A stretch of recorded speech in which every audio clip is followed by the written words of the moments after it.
তো বোন হইতেন, সুবহানাল্লাহ বলেন, খালা তো বোন হইতেন, তাহলে বিবিরে বোন বলতেই পারে। 2 নম্বর, দুনিয়াতে যত মুসলমান আছে, মুসলমান একে অপরের ভাই, আর মুসলমান যত নারী আছে একে অপরের বোন, একে অপরের কি বোন। তাহলে বিবিকে কি বোন বলা যাবে না? কথা কন না, বিবিরে বোন বলা যাবে না? অবশ্যই বোন বলা যাবে। এবার বোন বলার পরেও বাচ্চার এত সুন্দর চেহারা দেখা লোভ আর মানল না। এবার বাচ্চা এই বিবি রহিমা কি বলে, বিবি হাজেরাকে নিয়ে গেল, অন্তর মহলে নিয়ে গেল। বিবি হাজেরাকে নিয়ে দাসীদেরকে বলল, দাসীরা তোমরা অপরূপ সুন্দরে সাজায় দাও, এমনি চেহারা সুন্দর। হাজেরা ওই জমানায় সবচেয়ে বিশ্ব সুন্দরী ছিলেন, সুবহানাল্লাহ বলে। ওই জমানায় সবচেয়ে কি সুন্দরী ছিলেন বিবি হাজেরা। হাজেরা আলাইহিস সালাতু ওয়াস সালামের সৌন্দর্যে মুগ্ধ হয়ে এমনি সুন্দর করে সাজায়া বাচ্চার সামনে হাজির করা হলো। বাচ্চার সামনে যখন হাজির করা হয়েছে, বাচ্চা তখন হাজেরা আলাইহিস সালামের কুকর্ম করতে যাচ্ছেন। ইব্রাহিম আলাইহিস সালাম একটা ঘরের মধ্যে বন্দী করে রেখেছেন।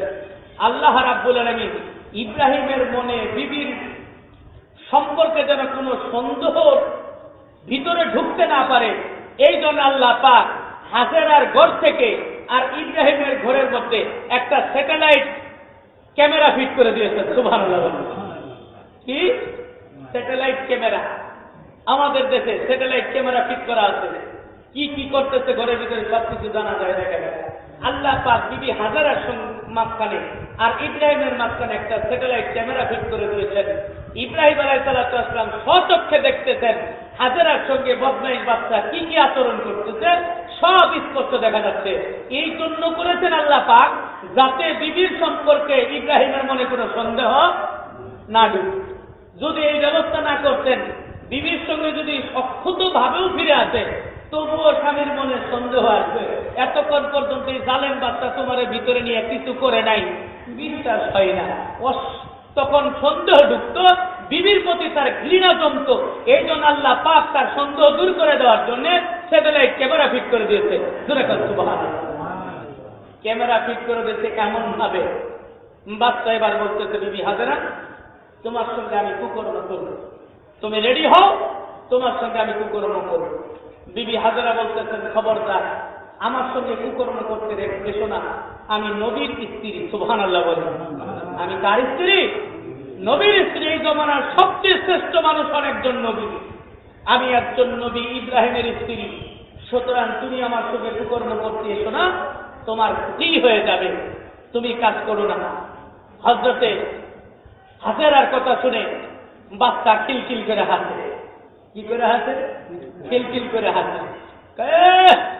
তোর মতন ওয়াজ কত মহিলা আমার সামনে করছে, কোন ওয়াজ কামে লাগে না। তোর সে কত ভালো ভালো ওয়াজ করছে, কোনো ওয়াজ কাজে লাগে না। বিবি হাজেরা বললেন, আপনি আমার সঙ্গে কুকর্ম যখন করবেন তাহলে আমাকে 2 রাকাত নামাজ পড়ার সুযোগ করে দেবেন। বললো ঠিক আছে, যা নামাজ পড়া। কিন্তু এই নামাজে কোনো কাম হবে না।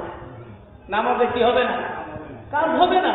তোর মতো কত মহিলা এসে এরকম নামাজ পড়ছে, নামাজ সাগরে বাঁচাইতে পারে না। আমার খপ্পর থেকে, আমার হাত থেকে নামাজে হেফাজত করতে পারে নাই, তোরও হেফাজত করতে পারবে না। নামাজ পড়বে, যাও, আশা যখন করছ 2 রাকাত নামাজ পড়ে। বিবি হাজেরা 2 রাকাত নামাজ পড়লেন। আল্লাহর বান্দিরা যখন বিপদে পড়ে যায় তখন নামাজে দাঁড়ায় যায়। কথা বলেন ঠিক কিনা? আল্লাহর বান্দারা যখন বিপদে পড়ে যায় নামাজে দাঁড়ায় যায়। নামাজের মাধ্যমে আল্লাহর কাছে সবকিছু ফায়সালা করে নেই। হযরতে বিবি হাজেরা 2 রাকাত নামাজ পড়ে আল্লাহর কাছে নামাজ করলেন, আল্লাহ এই বাচ্চার খপ্পর থেকে আমি বাঁচতে পারবো না, শক্তি দিয়ে পারবো না।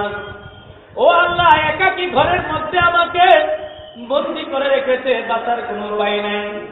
আল্লাহ তুমি যদি আমাকে হেফাজত করো, বাঁচার ক্ষমতা নেই, আমার চরিত্রকে নষ্ট করবে।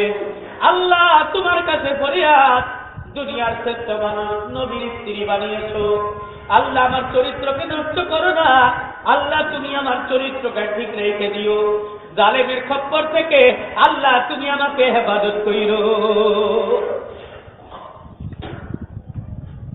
আল্লাহ রাব্বুল আমিনের বান্দি যখন দোয়া করলেন, দোয়া করে ঘরের ভিতরে চলে আসছেন, বাচ্চা এবার ডাক দিয়ে বলে, ও মহিলা তোমার সঙ্গে আমি কুকর্ম করব।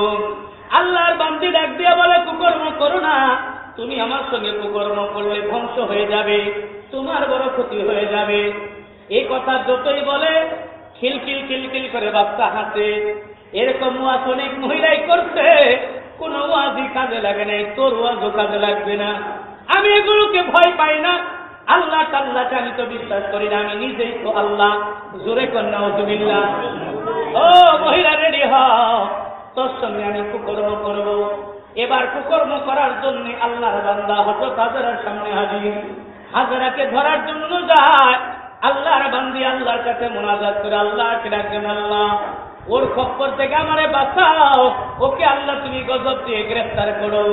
আল্লাহর বান্দিরা যখন নেককার পরহেজগার, আল্লাহর কোন বান্দি যখন আল্লাহর কাছে দোয়া করে, আল্লাহ পাক সঙ্গে সঙ্গে দোয়া কবুল করে নেয়। আল্লাহর বান্দি দোয়া করলেন, সঙ্গে সঙ্গে হাত দিয়ে ধরতে গেছে মুসলমান, হাত পাউটা সঙ্গে সঙ্গে অবশ হয়ে গেছে, অবশ হয়ে গেছে। লড়াচড়া কিচ্ছু করতে পারে না, ফেরাউন লড়তেও পারে না, চড়তেও পারে না, মুখ দিয়ে কিচ্ছু বলতেও পারে না। বিবি হাজেরা ডাক দিয়ে বলো, ও বাচ্চা কথা বলো না কেন?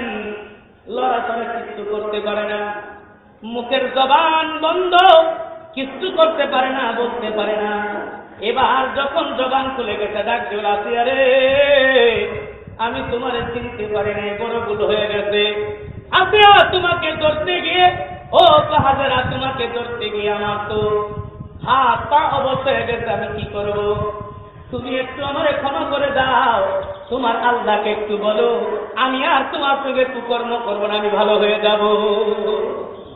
আল্লাহর বান্দি হযরতে হাজেরা আল্লাহর কাছে দোয়া করলেন, আল্লাহ তোমার বান্দা ভুল বুঝতে পেরেছে, আমার সঙ্গে কুকর্ম করবে না বলে ওয়াদা করতেছে, আল্লাহ তোমার বান্দারে তুমি ভালো করে দাও। আসিয়ার দোয়া আল্লাহ কবুল করলেন, সঙ্গে সঙ্গে ফেরাউন ভালো হয়ে গেল। আসিয়ার দোয়া কবুল, ফেরাউন ভালো। ভালো হওয়ার পরে হাত ঝাঁকড়ায় আর বলে, পা ঝাঁকড়ায় আর বলে, ও একটু টাক লাগছিল। কি লাগছিল? টাক লাগছিল, যার কারণে তোরা ধরতে পারি নাই। আবার ধরার জন্য গেছে, কারে? হাজেরারে ধরার জন্য আবার গেছে।